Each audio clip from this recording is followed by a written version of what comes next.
김병민 국민의힘 비대위원 연결해 보도록 하겠습니다. 나와 계시죠? 예, 안녕하세요. 김병민입니다. 네, 안녕하세요. 먼저 오늘 당대표 예비 경선 컷오프 결과가 발표가 됐습니다. 김병민 의원께서도 8명의 후보자 가운데 누가 5명에 들까 생각 많이 하셨을 텐데 본인 생각이랑 이게 맞았는지, 그리고 오늘 나온 결과 어떤 의미가 있는지 듣고 싶습니다. 아마 많은 국민들께서 생각했던 것과 조금 차이가 있지 않았을까 하는 측면도 있습니다.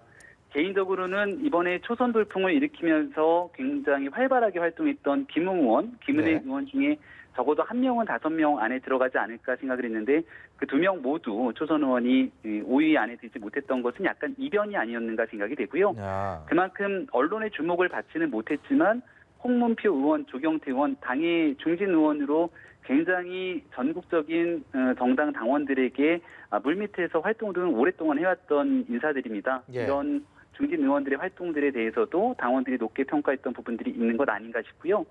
이준석 전 최고위원 돌풍들이 거세다 이렇게 많은 언론에서 조명들을 많이 해줬는데 이러한 조명과 기대감에 어긋나지 않게 이준석 전 최고위원이 이번 예비 경선에서도 굉장히 크게 선전한 모습을 보였죠. 그러니까 이런 전체적인 흐름들을 보게 되면 당원들의 당심, 민심들에 대한 조화가 적절히 어우러지면서 이번 국민의힘의 전당대회를 더 흥미롭게 만들어주는 그 결과를 일단은 예비 경선에서 만들어내지 않았는가 생각이 듭니다. 네, 말씀하신 것처럼 중진 의원 4명에 신진 의원 1명 구도로 바뀌었습니다.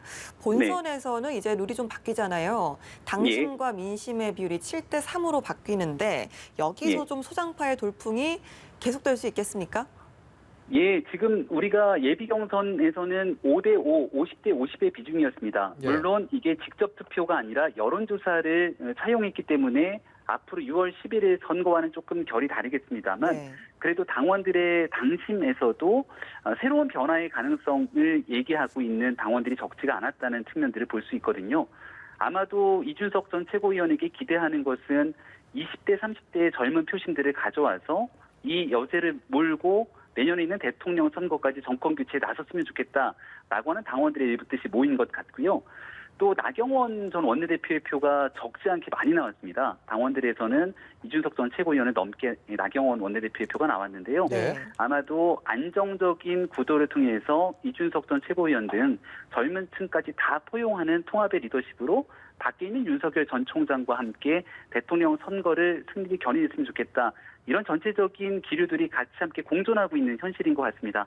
그래서 지금 현재 국면에서는 6월 11일 전당대회에 어떤 후보가 유리하다 말씀드리기는 아직은 조금 이를 것 같고요. 이제 곧 토론회가 많은 기회를 가지고 열리게 됩니다.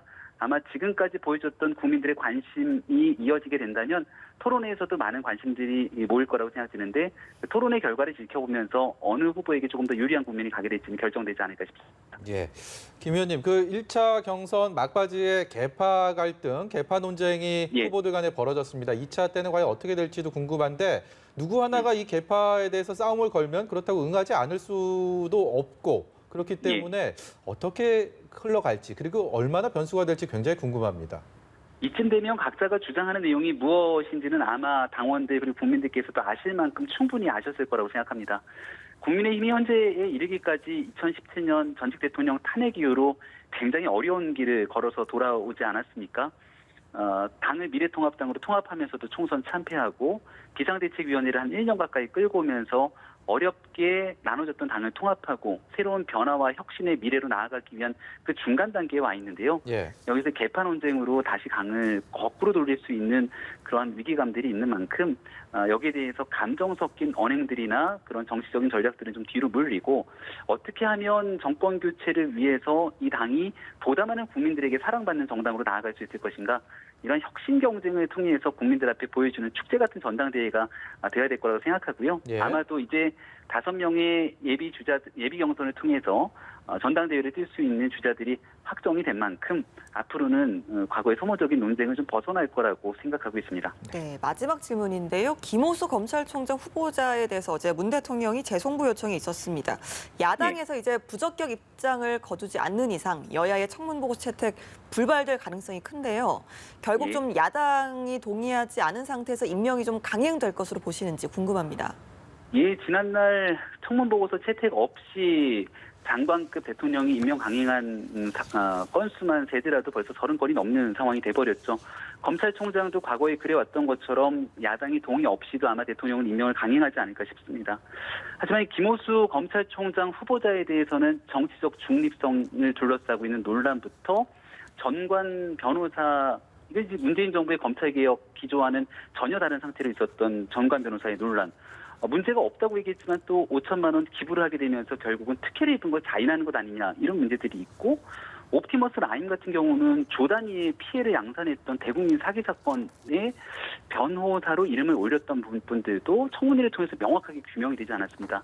이런 각종 의혹들이 해명되지 않았는데 김호수 후보자를 만약 대통령이 임명을 강행하게 된다면 그 이후로 만약 추가적인 문제가 발생했을 때 정권에게 미칠 정치적 부담은 훨씬 더 커질 수밖에 없다고 보거든요.